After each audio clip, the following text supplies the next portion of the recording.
Hi there, it's my birthday month of connections, and one of my favorite ways to make connections is over food and with cooking with people and cooking for friends.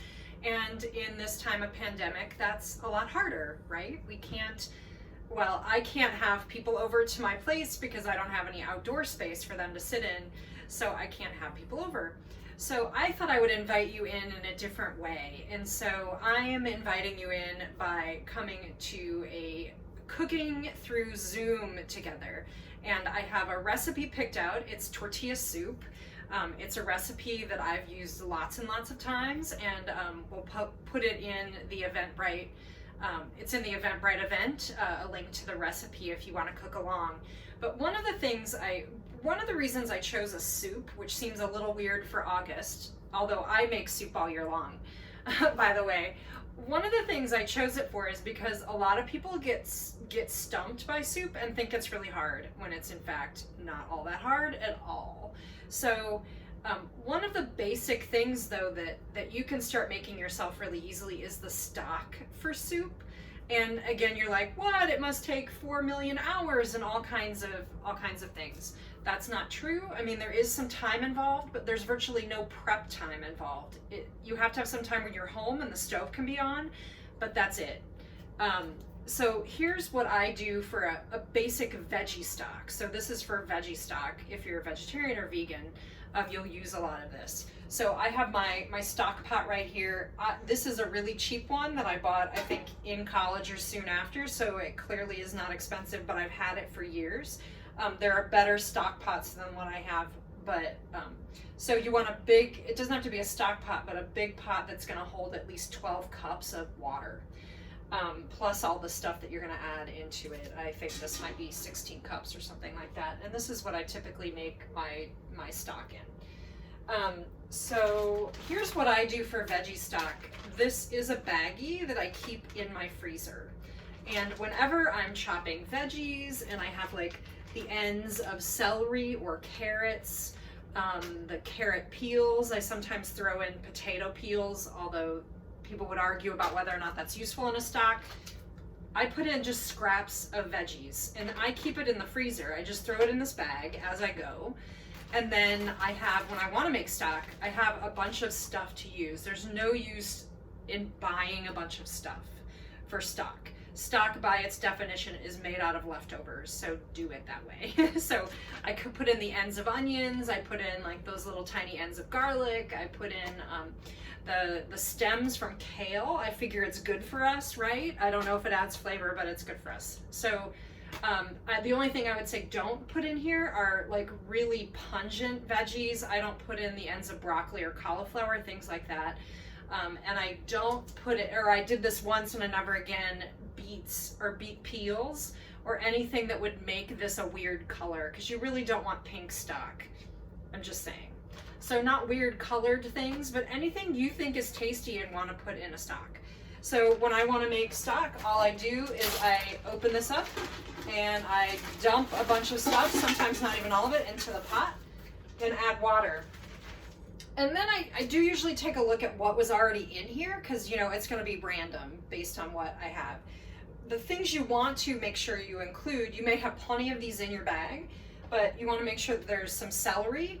Also, the ends of parsley are really good. So I usually there's often in here, I'll keep just those stemmy ends of parsley are very flavorful, but you don't usually put them in. If you're putting fresh parsley in something, you wouldn't use them because they don't look as nice, but they taste just fine.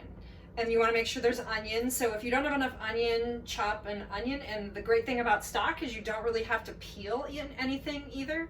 You just, you can chop this up and throw in, maybe quarter it and throw it in the pot. The same with garlic. You should probably peel the garlic just to make sure the flavor comes out. Bay leaves, these aren't absolutely required, but most people will put bay leaves in stock. And then carrots also. You don't have to peel these, just wash them, rough chop them into big pieces and throw them in the pot. That's, again, depending on what you have in here. I often have a lot of carrot already. I don't add more carrot, but you can, depending on what's in there. The other couple of things for flavor that I add, this I found in a recipe years ago, cloves. You may have trouble seeing these, but they're whole cloves. And I put like 1 or 2 of those in the pot of stock. It gives it a sort of earthier, exciting flavor. Don't put in more than 1 or 2 or it will taste terrible. Or it'll taste like Christmas, and you don't really want like that clovey, Christmassy smell to be overwhelming. Otherwise, it'll taste weird with whatever you use the stock for. And that's about it. You add water to, you know, giving it about 1 inch or 2, add water, turn on your stove. You turn it up at first, bring it to a boil, and then turn it all the way down. For veggie stock, you cook it for 1.5 hours. That's really not very long. Like, you seriously let it simmer, walk away. And then once it's done, what you do is you drain it. So I have a big, about an 8-cup measuring cup that I put in the sink.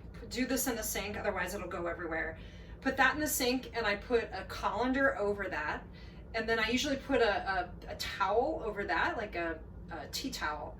And then dump the stock in there. Usually for me it takes 2 turns, like, so you do 1 and let it drain, and put the stock in containers that you're going to put in your freezer.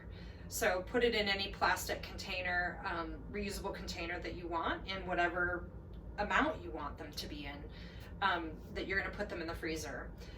You do that, put them in those containers, let them cool down, otherwise you'll tax your freezer too much. Let them completely cool down, and then cover them. And here's a really important thing. Put a piece of tape or write on the lid or something like that the kind of stock you're making and the date that you made it. You think you're gonna remember what is in there, you're not really. So especially if you use it, like, say I use it 3 weeks or 4 weeks or a month or 2 months from now, and it'll keep that long.